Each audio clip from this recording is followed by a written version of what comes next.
nga magunit sa sugod nga gihatag sa Dios kanako. Gituman ni Josue ang gisugo ni Moises kaniya ug nakig-away sila sa mga Amerikanon samtang si Moises, si Aaron ug si Hur miadto sa tumoy sa bungtod. Samtang giisa ni Moises ang iyang mga bugtod, napadayon pagdaog ang mga Israelita apan dihang gipaubos niya iyang mga bugtod, misugod pagdaog ang mga Amerikanon.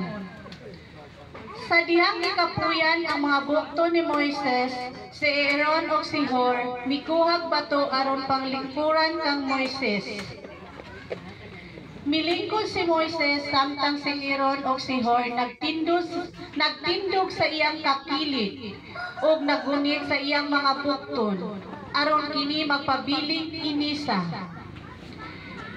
Ginulitan nila kini hangtod pagsalop sa adlaw ug gibungtog ni Josue ang hingpit nga mga Amalikanon. Ang pulong sa Ginoo. Salamat sa Diyos.